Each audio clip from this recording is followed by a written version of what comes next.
And welcome in, everybody, to the Last Row Podcast, a fan's perspective on sports. It's Brian here inside the ARM Media Solutions Studios on this Thursday, March the 12th, 2026. Hope you are well. Hope you are happy, healthy, wherever it is you may be listening here to the show. We do appreciate all of you that do subscribe and listen, whether that is on Apple Podcast or through Spotify or Amazon Podcasts. We do appreciate each and every one of you. So thank you so much for making us a part of your day or night. Big thanks to our friends over at I Know a Guy Remodeling. We'll hear from them here in just a little bit. As well as our friends over at Forever Finds Thrift. You can find a link to their Facebook page on our website. We do appreciate them as well. Check out our website, www.lastrowpodcast.com. There you can find links to all of our sponsors, as well as links to our socials, which do include X or Twitter.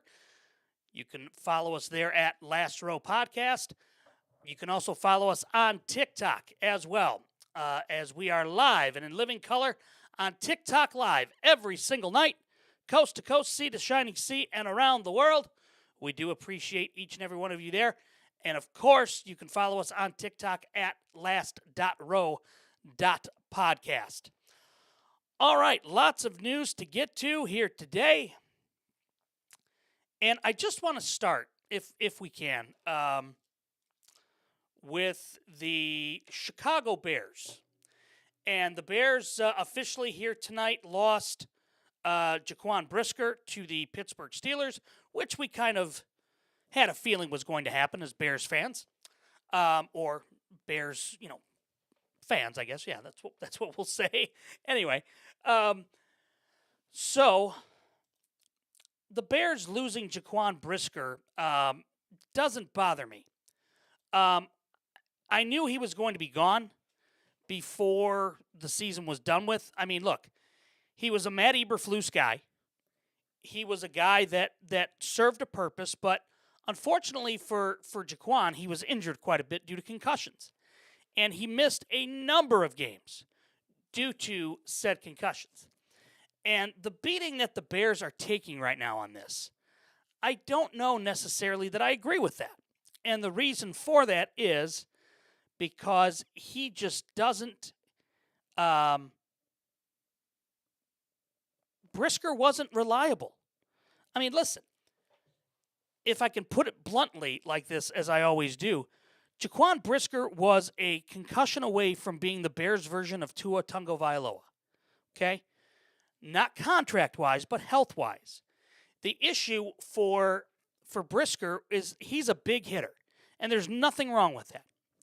Absolutely nothing wrong with being a big hitter.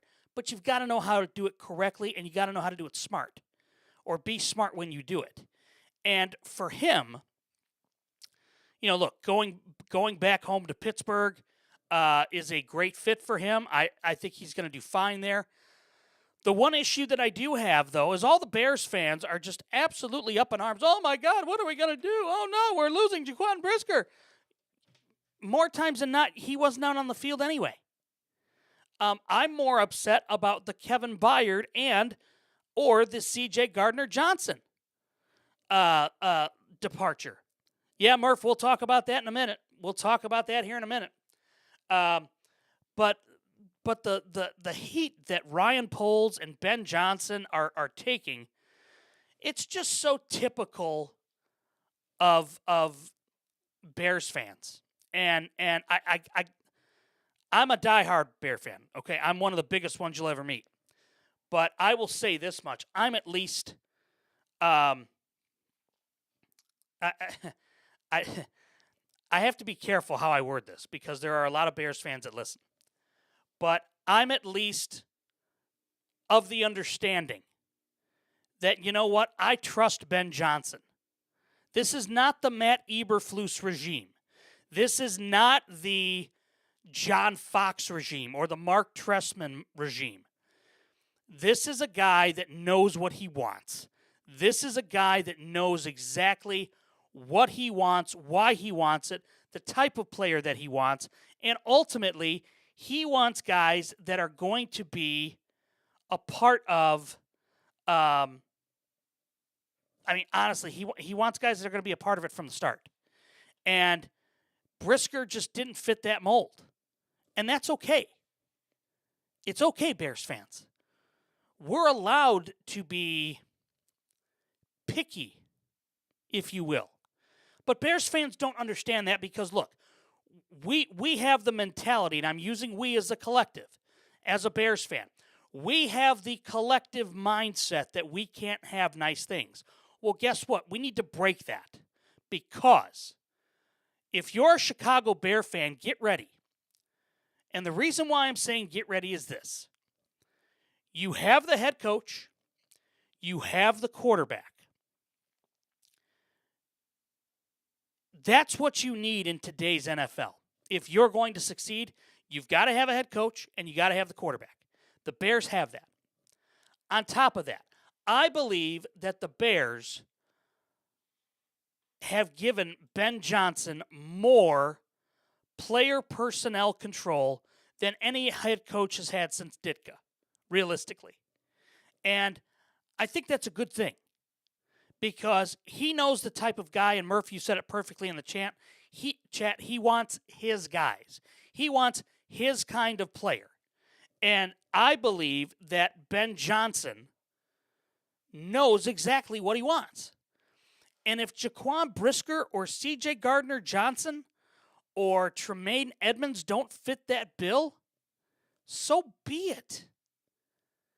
Let him have a little bit. Look, are we forgetting that we went from a 5-win team the year before in complete disarray to now having a 11-win team and having a first-year head coach who's never been a head coach, mind you, who ran one of the most potent offenses in NFL recent history with Detroit and then with Chicago.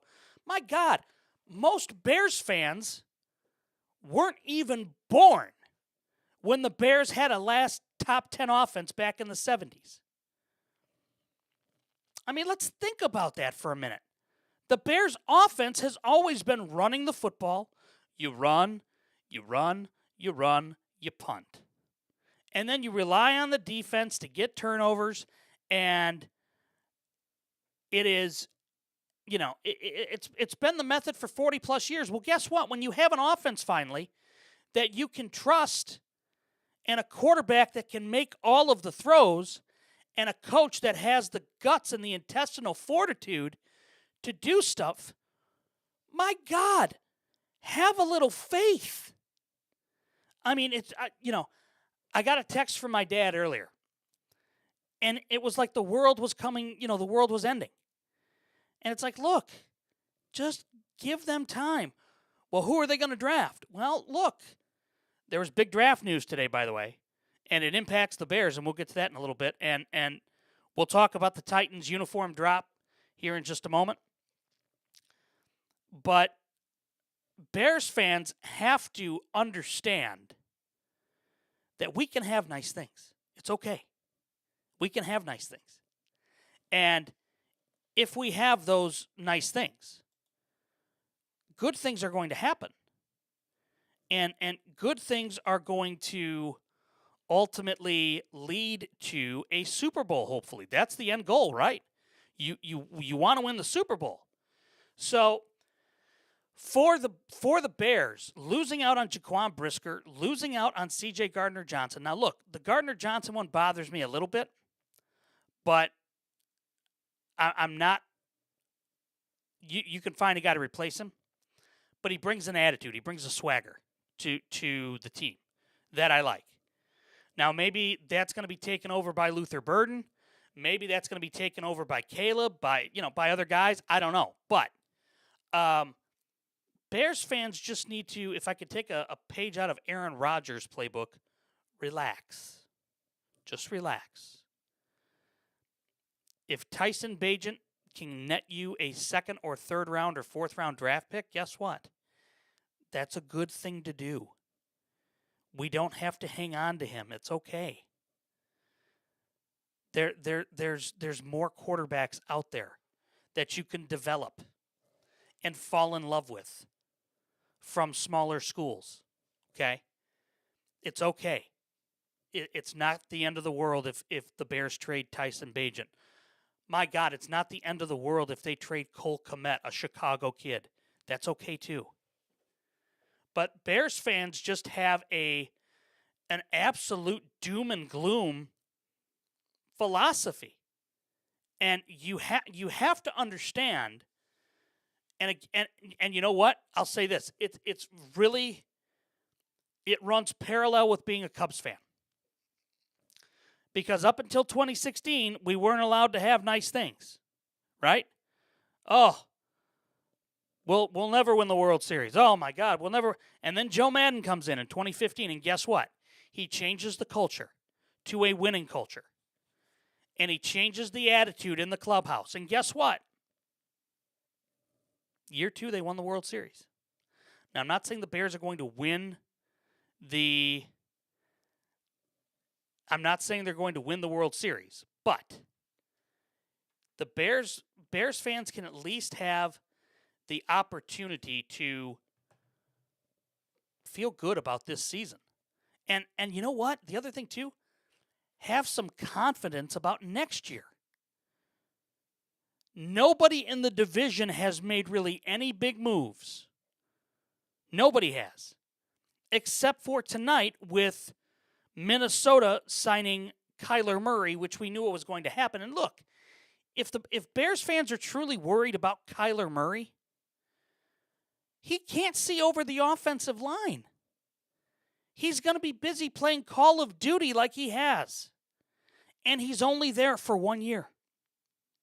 He's only there for a year, Bears fans. He put in the contract, in the language of the contract, they cannot tag him next year. So he will test the free agency market and then go from there. And I think that's smart. Because look, if Kevin O'Connell can work magic with Kyler Murray, guess what? Then he's going to get paid. He's going to get paid again. And look, Arizona's on the hook for, I think, 33 plus of his salary from a year ago. So, look, this is not bad for Chicago. It's not. And I will tell you now, the first-round pick that they were dangling for Max Crosby becomes a lot more intriguing to me because Caleb Banks, the rookie interior defensive tackle from Florida, has broken another bone in his foot. It's the second foot break that he's had in 2 years. And a lot of people are saying that's going to make him plummet down the draft board. And I agree. That takes him completely out of the first round. You don't spend a pick on that. You just absolutely don't. So now the question becomes, okay, you know what? Do you trade it to somebody that maybe you want to move back into, maybe move later into round 1 and pick up a third or a fourth maybe? Or here's a thought. You know what, Vegas? I'll give you our first round this year for Max Crosby. And just do 1 for Crosby, and that's it.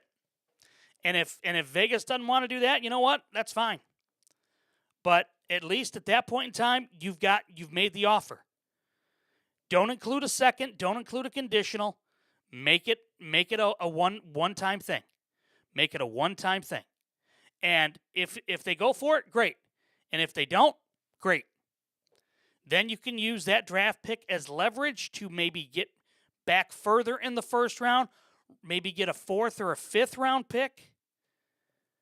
I'm just saying that the draft this year is deep enough defensively that you could get really good talent within year or within the 3rd or 4th round. And Murph, they'll probably get a wide receiver. I wouldn't be shocked if they didn't.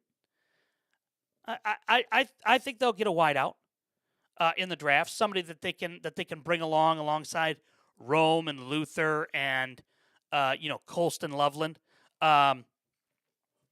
Yeah, I mean, look, Monty, I think there's a chance that he is, but I think right now everybody's just going to be in a holding pattern, waiting. Because if Vegas has a guy that they're sold on in the draft, and they want to move back, okay, well, you know what? Give us Max Crosby. We'll take Crosby. We'll give you our one, and you know what? We'll throw in a conditional third. And then boom, Crosby's gone.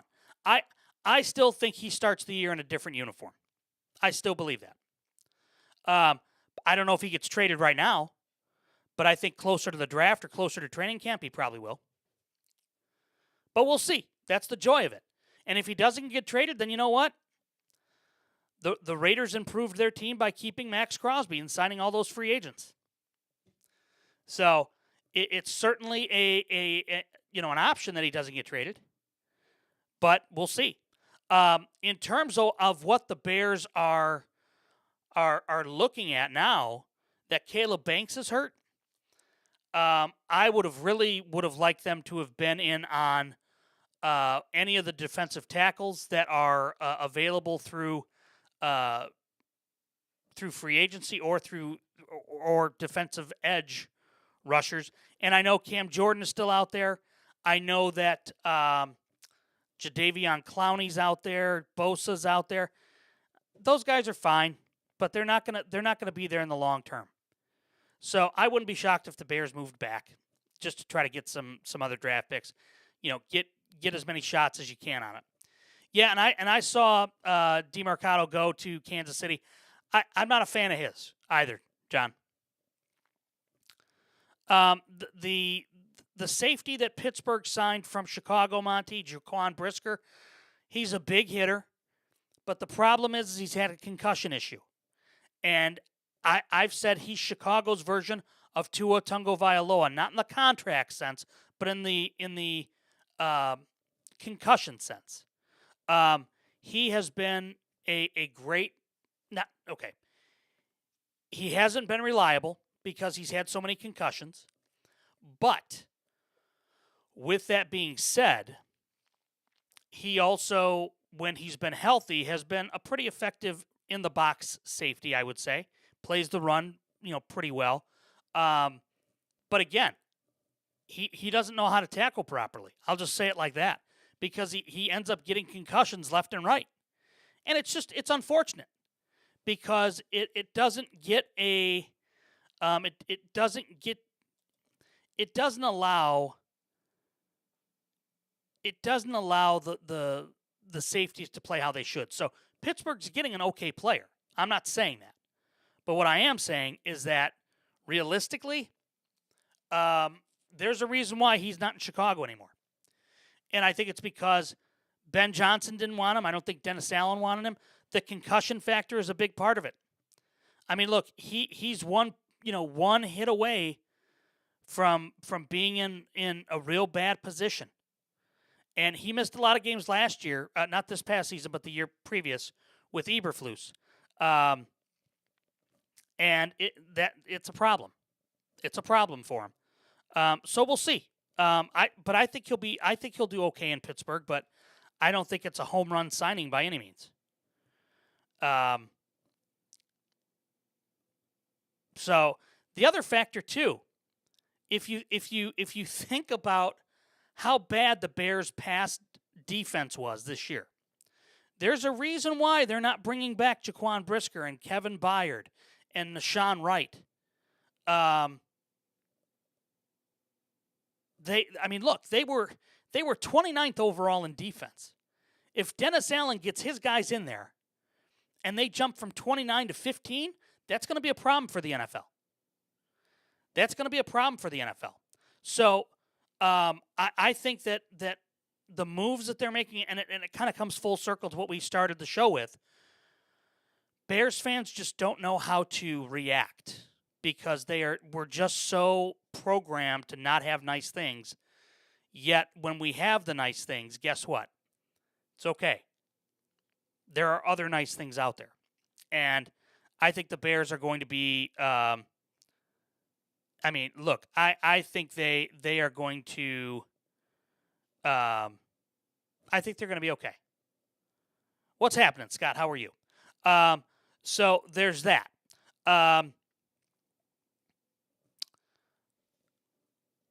Kyler Murray signing in Minnesota all but signals the end of the J.J. McCarthy era. Kevin O'Connell said today at the press conference that Kyler and J.J. will, that sounds like a really bad 80s duo, Kyler and J.J. Anyway, that is that they're going to battle for the starting job. I'm sorry. If J.J. McCarthy somehow were to beat out Kyler Murray, that's a big problem for Minnesota. That's a real big problem for the Vikings. I don't think it'll happen. I don't think Kevin O'Connell will let it happen. But I don't know how Kyler Murray is going to play quarterback from under center. I mean, I think he's maybe an inch or two taller than maybe Doug Flutie was. And Flutie operated 90% of the time out of the shotgun. Minnesota has to have a running game with that offense. And I'm not talking the Kyler Murray running game. I'm talking an actual running game. And there are rumors that Jordan Addison may be dealt. You also have the relationship with Justin Jefferson that has to be talked about, and what the implications would be if J.J. McCarthy beat out Kyler, and how that would impact the relationship and or the status, if you will, with Justin Jefferson, their best receiver. There was a considerable drop-off when JJ was in there, and the targets for Justin Jefferson than when he wasn't. It was big. There was a big discrepancy, and it became known last year about it, and it's going to stick around until JJ's gone. Yeah, Hawkinson's a free agent, I believe. And there are other tight ends that are out there, but I'm sure Minnesota will probably draft one. The other thing too that I saw, I thought I saw that they were releasing Harrison Smith. They were all pro safety, which was a little bit surprising to me.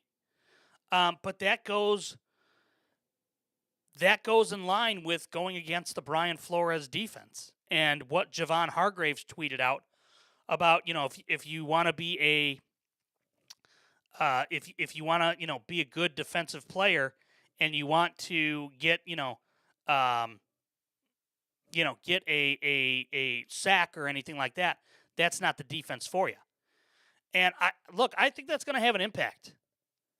Or maybe it was Jonathan Allen, one of the two, Hargrave or Allen. But it's going to have an impact. And yeah, I think Goddard's gone in Philly too. And look, there's still some issues in Philly. Let's not pretend that Philly's just gotten this pass here. The Jalen Carter thing is really interesting to me. And the more I think about it, the more it makes me wonder really if there's a big problem there with Carter. And the fact that you drafted him just a few years ago and now you want to get rid of him, that's a big issue. And I don't know if it's a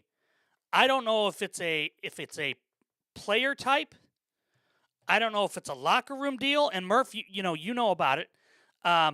Lots of issues until we signed Max. Carter's a cancer. I mean, he might be. I don't know. I just know this much. That when Jalen Carter is on, he's on. And he can be one of the most disruptive players in the game at that position since probably Warren Sapp. And I don't know what team he would go to other than, realistically, I wouldn't go that far, Murph. I don't know if he's not as dirty as Sue.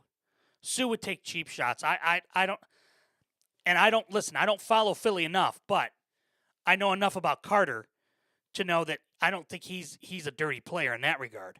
I think he's a head case every now and again, but I don't think he's a dirty player. But I will say this: his football acumen, his football brain, really really good, really really good, and that comes from being in a defense with Kirby Smart. Say what you want about Kirby Smart and the character issues that they have on that they have at Georgia, but his defensive players always seem to do really well in the NFL, or they do well in the NFL. The defensive linemen typically and the linebackers. And yeah, I mean, look, I think that yeah, Scott. I mean, look, I think they were looking at maybe trying to get Max Crosby there too. I know that. Carter would make sense in the trade.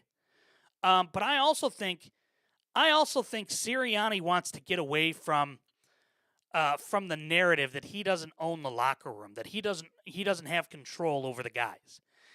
And I just have to wonder if maybe that's why they're looking at trading Jalen Carter. That could be the reason. I'm not sure, but again, if they're truly looking at trading Jalen Carter, you're going to have 31 NFL teams that are going to be interested because anybody would want a nose tackle like that. You can live with the character issues as long as he stays smart on the field and he doesn't spit on Dak Prescott. And if he doesn't spit on Dak Prescott, I guarantee you Philly has a much easier time than they did last year against the Cowboys on opening night. And again, I feel like if Carter's available, you got it. Same with, I mean, look, I'm not saying Myles Garrett's available, but again, Ryan Poles has an unhealthy obsession with him. And no, I'm going to call it a healthy obsession because he wants him on the team, and I do too. But I don't believe he's ever going to come to Chicago. So, yeah, and that's a good point, John. Hill and Rice. Yeah, you're right. You're right. No, he's not. He's not as dirty as Vontaze Burfict. I would put Vontaze Burfict and Ndamukong Suh in the same category. Dirty players that when they're feeling like being a nice guy, they play smart. I mean, look, I remember Vontaze, but Ndamukong Suh was just, he was a monster. And I remember him slamming guys to the turf. I remember him stepping on guys. I mean, I remember him doing all kinds of crap like that. And it was super frustrating as a fan of the game. And there's no place for it. There's none. But I don't think Jalen Carter falls in that. I don't think Jalen Carter falls in that realm. At least in my opinion. Chuck Cecil, yep, that's a name out of the past, Murph. I like that. Yeah. I would throw Charles Martin in there, too. If you YouTube Charles Martin and Green Bay Packers, Chicago Bears, he is the man that ended, really, Jim McMahon's tenure in Chicago. And realistically, that Bears team more than likely was going to probably repeat or go back to the Super Bowl had Martin not dislocated McMahon's shoulder in the way that he did. And that hit still bothers me to this day. Still. So, anyway. All right, let's take a quick timeout. We're going to hear from our good friends over at I Know a Guy Remodeling. And then from there, we're going to come back. We're going to talk about other free agency. We're going to talk a little March Madness as well. And whatever else is on our mind here tonight. All from the Last Row Podcast.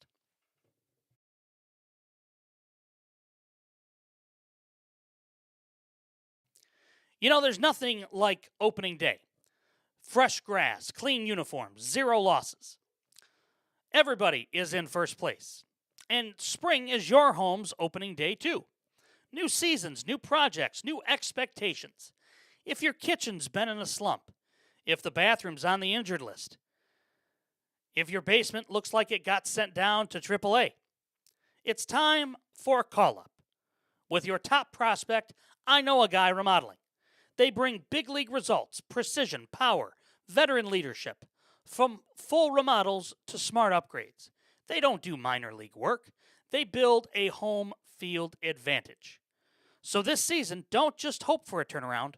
Make a move. You can check out a link to their Facebook page on our website, www.lastrowpodcast.com, because everybody deserves to know a guy. And now you do. I Know a Guy Remodeling.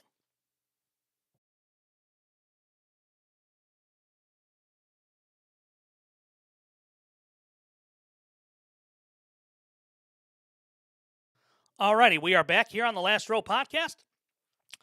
Thank you so much for spending some time with us here. All right, let's continue here to talk about the rest of free agency here. And we're just going to say, for kicks and giggles here, I have to say this real quick. And it ties back into the first segment, if you want to call it that, of the show. And that's Bears fans and their overreactions to free agencies, including mine. But a lot of the grades that I've seen in terms of free agency from Pro Football Focus, football guys, things like that, they grade the Bears at a pretty high clip. And I'm okay with that. Again, I trust Ben Johnson. Monty, I just saw your comment. Burfict was more like Jack Tatum. That's a hell of a comp. That is a hell of a comp. I love it. That's fantastic. I am going to flip over here real quick because I'm just going to be honest with you guys. And I try to be completely transparent.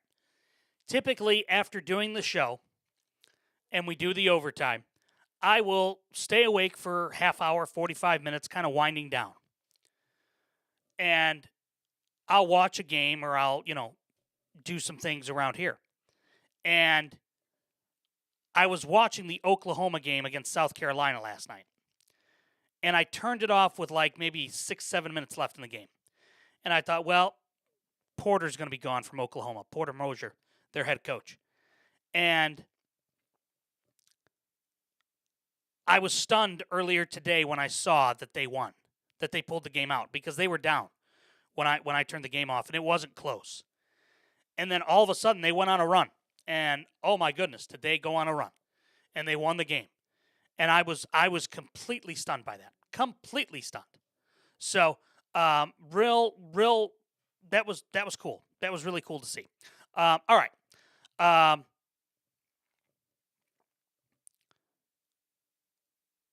I fully expect Kyler Murray to start in Minnesota. The more I thought about it here just over the last minute or so, there's absolutely no way Kyler Murray is a worse quarterback than J.J. McCarthy. There's no way. There's no way. I mean, it's just not possible. I mean, it just can't be. And, I think that overall,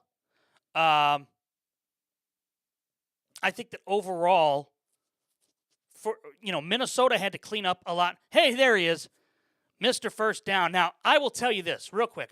We're gonna shift gears here. Breaking news changes everything. We've got Mr. First Down here in the chat on TikTok Live, watching the stream. He was at the Titans uniform reveal party tonight, and he was streaming it live, and I was watching it with him. I got to tell you, and John, I know you said that you weren't necessarily a fan. Is it just me, or does it look like they went back to the old Oilers colors? That was my initial reaction, was they went back to the Houston Oilers colors a little bit. And I got to tell you, I liked it. I think it's a good callback. For those of us that have watched, football for years, we know exactly that color scheme.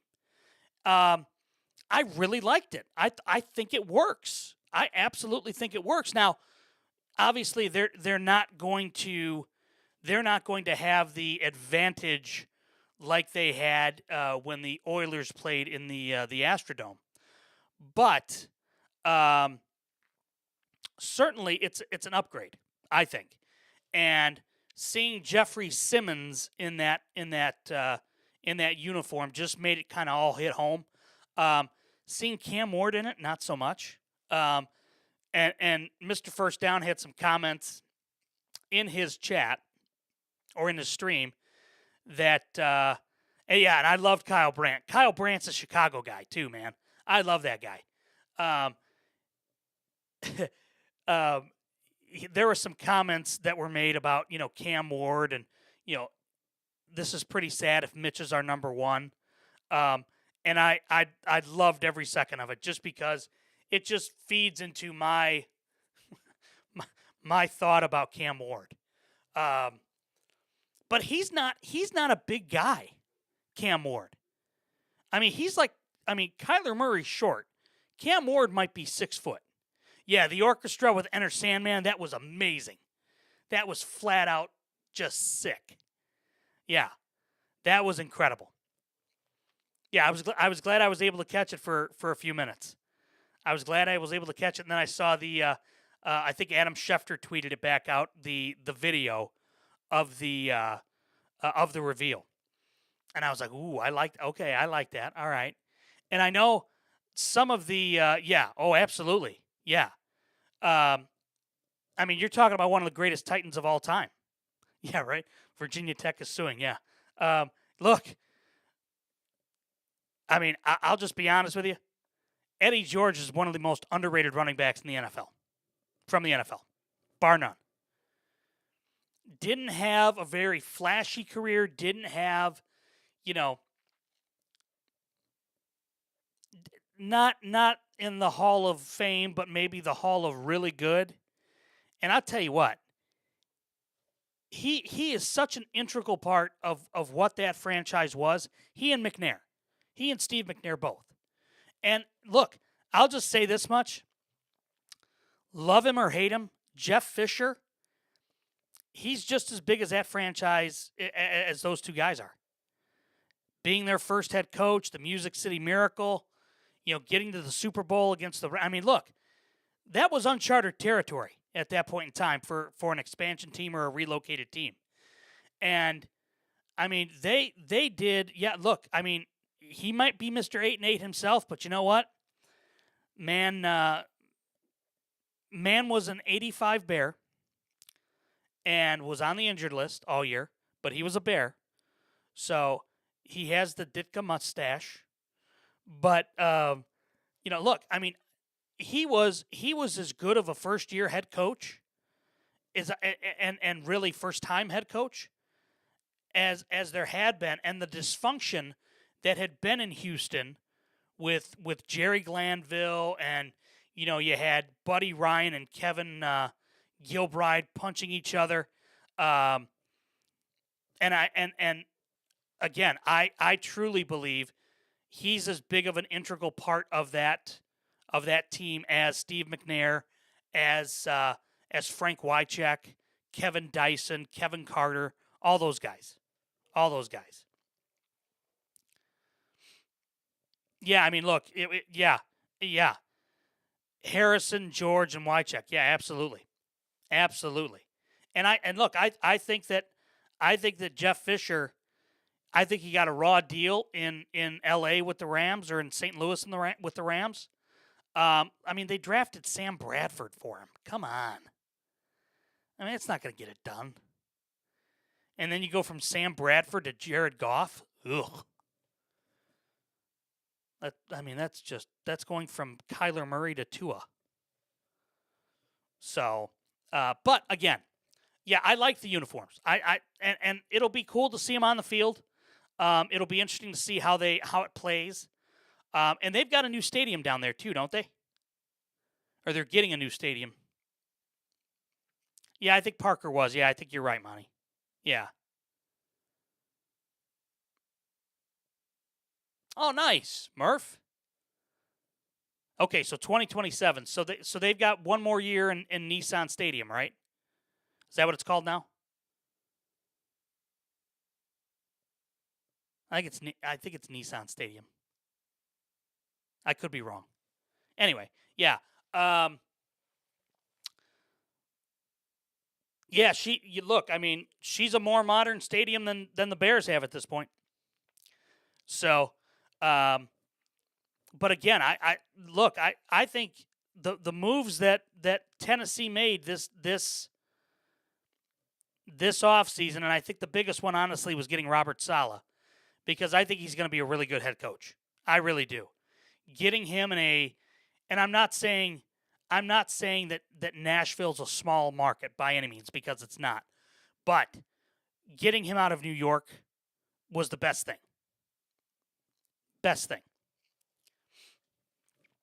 Yeah, right. Ugh. And I think getting him into a place where, let's be honest, there's expectations, but they're not the New York Jets expectations of, we're going to go from worst to first and win the Super Bowl and blah blah blah. No. The fact is that Robert Saleh, I think, is going to do really, really well down there. And he's got a really good offensive coordinator. Again, Brian Daboll, not a great head coach, but a good OC. And I think that will ultimately, I think Tennessee will be, I think Tennessee will be okay. Yes, I agree, Murph. I agree wholeheartedly with you. Great human being, great coach, I think. Really good defensive mind. I think back to when he was the DC in after Fangio in San Francisco, and he picked right up where Fangio left him, and that was a great job by him. So that really solidified him as being one of the better coaches in the NFL at that point, in my mind. So, yeah, there's that. I saw something reported earlier, and I don't know if it's been confirmed by anybody yet or not. And I'm looking right now on Adam Schefter's page here, but I had heard. I thought I had seen something about Aaron Rodgers agreeing to a deal, but maybe not. That may have just been spamming. But anyway, and yes, you are my favorite Titan fan. You know that. You're Mr. Tennessee to me, so you know that. Plus, when Enter Sandman was playing with the orchestra, Mr. First Down had his phone going crazy, making you feel like you're at a concert type of thing. So that was pretty cool. Something that Adam Schefter tweeted out a little bit ago. The Miami-Dade Florida State Attorney brought 4 charges against Atlanta Falcons edge rusher James Pierce Jr. on Thursday in relation to a February 7th incident involving player Rakia Jackson, according to a court document. Atlanta is just not having a good offseason. Atlanta is just, are they becoming the new Bengals? I mean, let's be honest here. Are they becoming the new Bengals? I mean, I can remember when Pac-Man Jones was every week it was something different with Cincinnati. Every week it was. And I'm worried now, honestly, for Kevin Stefanski, because this is setting him up to be really, really. I mean, it's going to be tough. It's going to be tough. And I just feel like Atlanta is very quickly turning into the Cincinnati Bengals of the NFC, where every other day or every other week or whatever, you're waiting on somebody to get either arrested or charges to be brought up. It's not good. It's not good in Atlanta. And if there are any Falcons fans out there, look, I would love to get your opinion on it, because there's a lot of hype about the around the Falcons, and with now getting Tua Tagovailoa as well as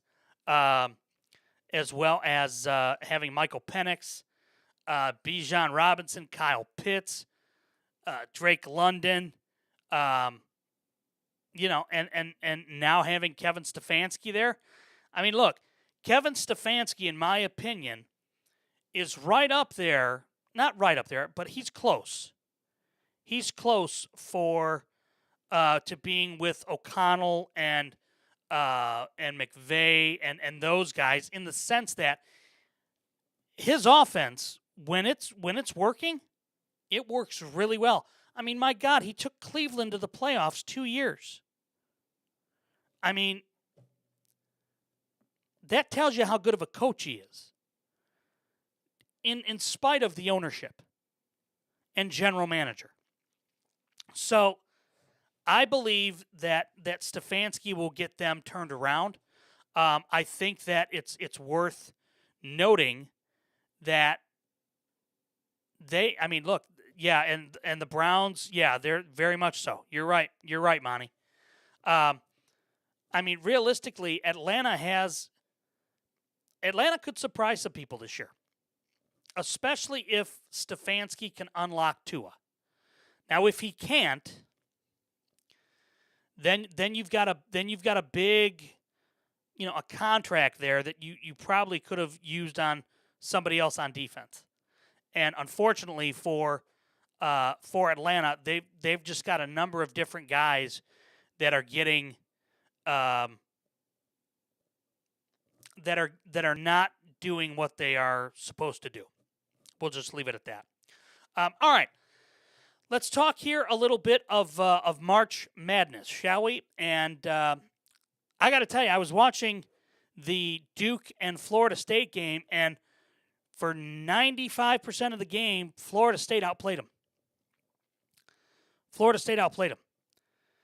Yes, he is getting the league minimum. Let me rephrase how I wanted to say that, Monty. Sorry, it didn't come out right. You're taking on a contract with Tua Tagovailoa that look, you have to protect him. You have to invest in an offensive line that will wrap him in bubble wrap, because one hit to the head, he's done. And then you're back to Michael Penix Jr., who, let's be honest, he's a little long in the tooth already, and he's injury prone. And that was not because of last year. He was injury prone coming out of college, from being at Indiana and then Washington. So you don't really have anybody that you can truly rely on, because, quite honestly, if Tua gets hurt and gets concussed, his career more than likely is going to be over. I mean, I don't see how the NFL would allow him to play again. I just don't. Yep. You're right, John. You're right. Yeah, so I was watching the games with Ole Miss beat Georgia. Wow. Yeah, Duke was missing two of their best players, and look, Duke almost lost that game. And that was the game that it was like, ooh boy. Duke lost. Hey, Miami of Ohio lost. They lost their first game. But recapping today, Arizona all over UCF. We figured that much. BYU gave Houston a good game at 73-66. UConn all over Xavier, 93-68. Iowa State with the win over Texas Tech, 75-53. Virginia held on to beat North Carolina State, 81-74. St. John's, no issues with Providence. Northwestern loses to Purdue. Purdue faced the one team in the Big Ten tournament that really didn't have a big guy, and Northwestern was hitting threes left and right, but they couldn't keep up with Purdue. So credit to Matt Painter, he lives to go to the quarterfinals. Miami of Ohio loses to UMass, and I was wondering where Frank Martin went. I was wondering where he went to, and it's UMass. And I always liked Frank Martin. I thought he was a good coach when he was at, I think it was Kansas State, if I remember correctly. But UMass gets it done. UMass gets it done. Yeah, that loss, they're absolutely on the bubble. They're absolutely on the bubble now. I thought if they'd have won the conference tournament, they would absolutely be in. And the fact that they didn't, they may be out. Because I believe Akron from the MAC is actually a overall better team, but not better record. But maybe it'll be Akron and Miami of Ohio getting in. I don't know. I don't think the committee will do it, but we'll see. I don't think the committee will do it on Sunday, but we'll see. Wisconsin over Washington, 85-82. Miami upsets Louisville, 78-73, which really wasn't an upset. Let's be honest, that wasn't an upset. You had George Washington over Fordham. Ohio State nearly turned the game over to Iowa, and Iowa almost had a chance at the end, but they lose 72-69. Kentucky survives against Missouri. Toledo over Bowling Green. Alabama A&M over Texas Southern. St. Bonaventure's, the Bonnies, they keep winning. It's March, so you know the Bonnies are going to be back. They win over George Mason 63-57 in the Atlantic 10 second round tournament. Creighton loses to Seton Hall. Utah State over UNLV. Akron over Buffalo. Duquesne over Rhode Island. Nevada over Grand Canyon. South Carolina State victorious over Norfolk State. Kent State over Ohio, 86-75. Middle Tennessee loses to Louisiana Tech. This was an upset here that I honestly didn't think would happen. Georgia losing to Ole Miss. Ole Miss is on a little bit of a run now in the SEC tournament. I'm sure it's going to come crashing down here at any point, but it's been fun for the Rebels, that's for sure. Tulane loses against Charlotte, and then Loyola, they lose to Davidson in overtime, 64-59. Games currently going on right now as I speak, or as we speak, and that includes, we've got TCU and Kansas. I know John is watching that game. Clemson right now over North Carolina at halftime. Arkansas Pine Bluff trailing Southern late in the second half. Southern Utah down right now to UT Arlington. Colorado State takes on San Diego State right now. San Diego State leads 49-38. Western Kentucky trailing Kennesaw State 55-43. UC San Diego tied up with Cal State Northridge. UCLA all over Rutgers right now 57-45. Maryland Eastern right now trailing by one over North Carolina Central. Georgetown leading Villanova at the half, 35-31. Florida Atlantic losing to North Texas, the Mean Green, 34-30.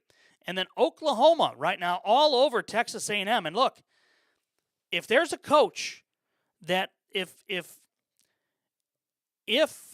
Brad Underwood gets let go, and I mentioned this a few weeks ago, there's a coach at Oklahoma, Porter Moser, who has ties to Illinois, to the state. He was Loyola's head coach for a number of years. Did a really good job recruiting out of Chicago. He could be a guy that might do some things there. Cinema Toast Crunch, good evening. You are not new. Quit. Stop yourself. Triple Play, welcome in. What are my thoughts on the tackles? Okay, are you talking defensive tackles or offensive tackles?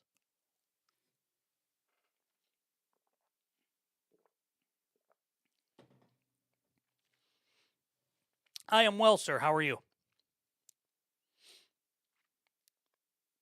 Every time my son says that he wants Cinnamon Toast Crunch, I think of you now. So, man, oh man, Oklahoma is just, they are flying up the floor. They're up by 22 in the first. Yes, he was. Yes, he was. He was in here earlier. I watched the stream. Yeah, that you know what? That's something that I've noticed with Kansas that they've been doing here, John, is that they're not they don't like running and gunning type of thing. Um, which is crazy to me because they're really good at it, I think. Triple play, did you hear my question? Did you leave? I'm guessing you left. Maybe? Yep, he left. Okay. Well, we're not going to answer that question then. Tomorrow starts the quarters for the Big Ten. I believe Illinois plays tomorrow. Yes, those are, I like the throwback. I like the color scheme going back to the old Houston Oilers colors. I think it's a brilliant move. I think it's a great move. And John, that's what I mean. They're really good at the run and gun. They're really good out in transition. If they could lock in defensively, that defense leads to transition offense. Nobody keeps up with them then. I agree with you. But they need to do that. They absolutely need to do that. And I don't know necessarily if I don't know if that's I don't think it's Self telling them, oh, slow down.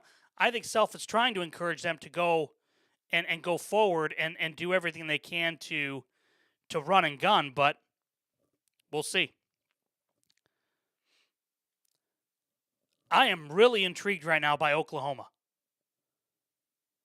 I mean, they are manhandling Texas A&M. Man, oh man, they are manhandling them right now.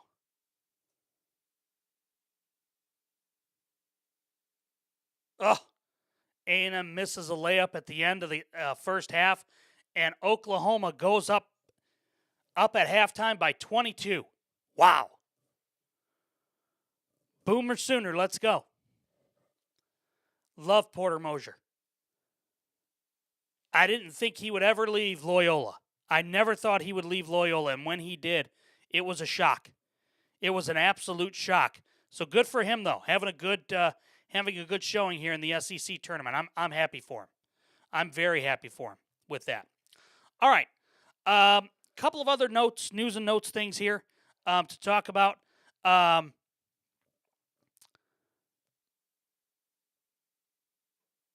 The amount of grief in the NBA right now that's being thrown at Bam Adebayo, as well as their head coach in Miami, Erik Spoelstra, is absolutely ridiculous. I mean, why are they throwing a fit about a guy showing up and showing out?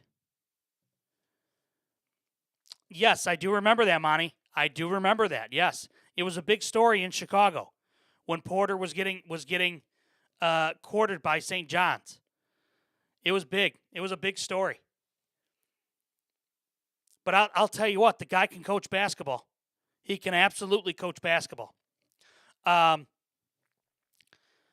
Spoelstra is getting so much grief from around the NBA and fans. What do you mean what he did was disgraceful? Monty? How do you figure? Why not go for it? Why not break the record? Records are meant to be broken. Kobe would have done it. And nobody would have said anything to Kobe about it. Kobe would have wanted the record broken. Spoelstra said, quote, "I apologize to absolutely no one." Which I love it. Well, why not? Come on. Let him go after the record. Let him go after the record. And you know what? What was really interesting about it was Adebayo, I think when he had 79, he told the team, don't foul him. Don't foul him. Let's just play it out. And the team ignored him and listened to the coach and fouled and just allowed him to get back to the line. And, look, Bam Adebayo had 31 points in the first, 43 by halftime, 62 through 3. So the record was in reach. I mean, it was absolutely in reach. He had 70 with 9:05 left, 77 with 3:26 left, and I think Reagan, you had put in the chat that he was at 77. So I mean, look, why not? Who cares? Who cares? Let him go to the free throw line. Records are meant. Look, okay. I will say this much. If Eric Spoelstra ever became the head coach of Chicago, I may run around my neighborhood, going crazy because he's just that good of a coach. He's such a good tactician, and he's got the respect of every team in the NBA. He absolutely does. And I think it's just media people, and I think it's fans that let the guy have his moment. I mean, Spoelstra was loved by Kobe Bryant. And look, I saw Kobe do it. I watched it. I remember. But you know what? Sometimes, look, it's the hack-a-shack mentality, right? Don't let him get 31 in the first, and then it doesn't happen. Get a stop on defense in the first quarter. Then it doesn't happen. Plain and simple. So, I have no ill will whatsoever to what Spoelstra did in terms of helping his player get the record.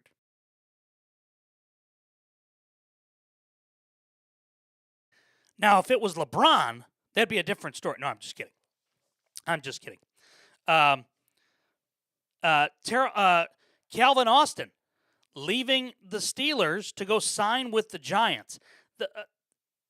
John Harbaugh's had a really good free agency for his first year. I mean, that's something that is. I mean, that's a decent signing for them. 1 year, $4.5 million. I mean, he'll replace Wan'Dale Robinson. Well,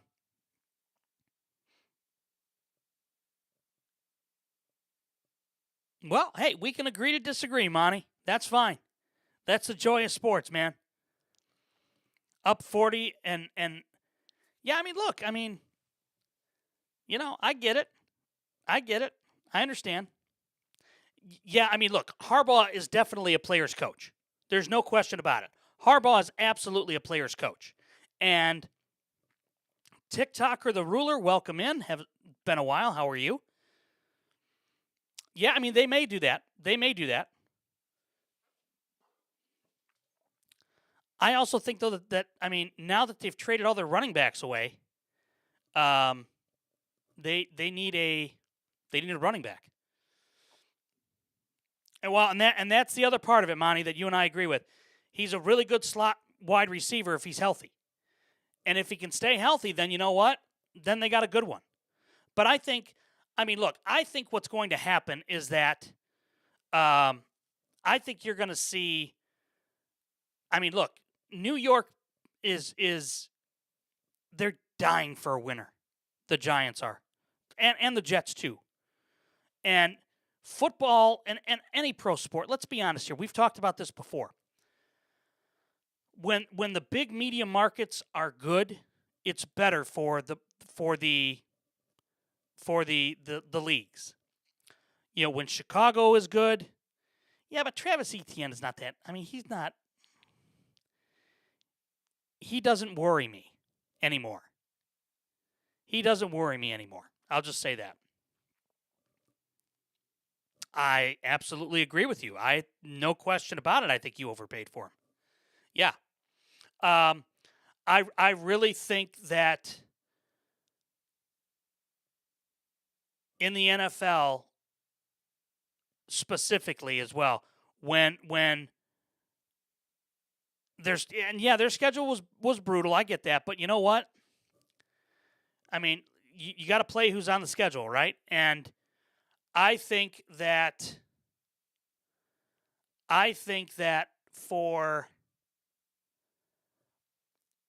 for the NFL specifically, when Chicago, New York, and LA are all winning, it's a much better league.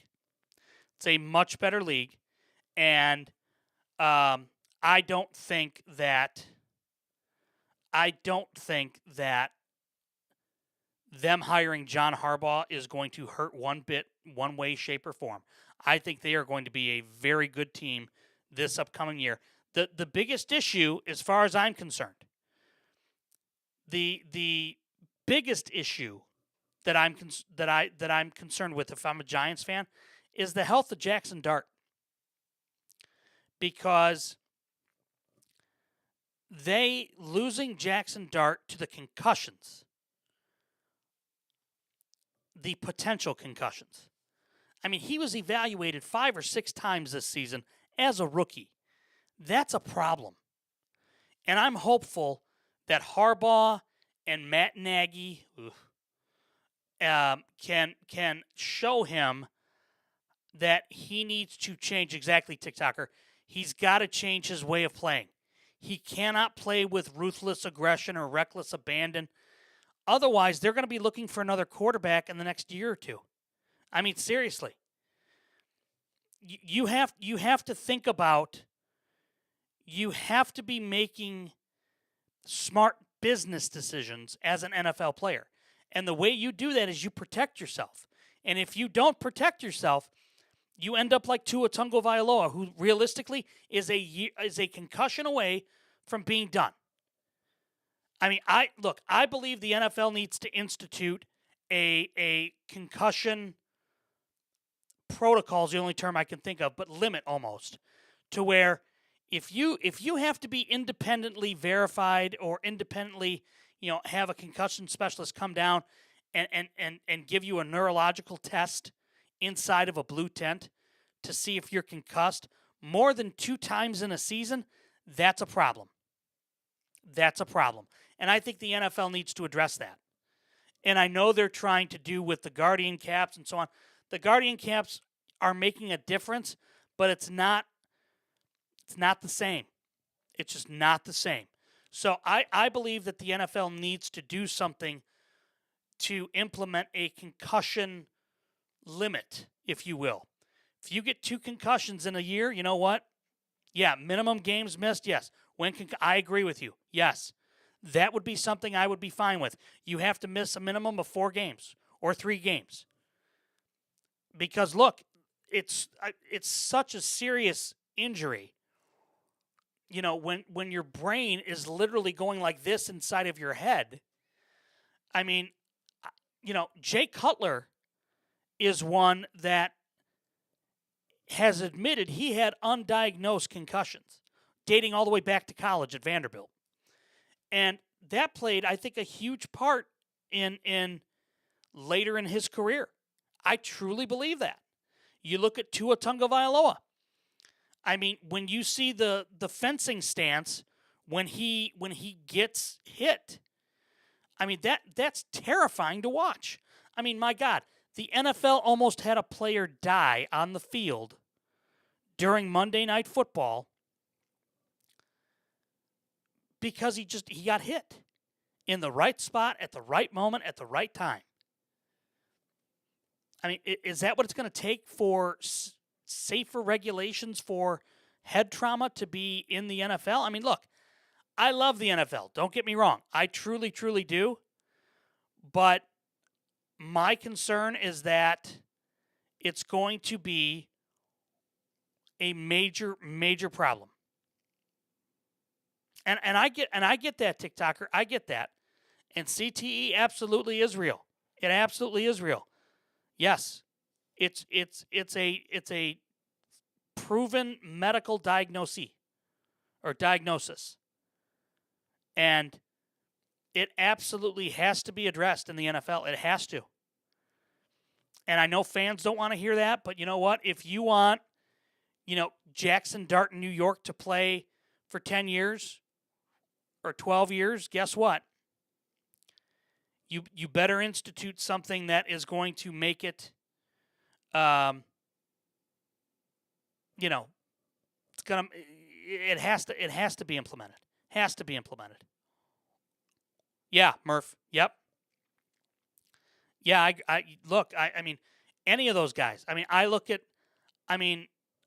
Jim McMahon now, former quarterback of Chicago, played in San Diego, was with the Packers for a while.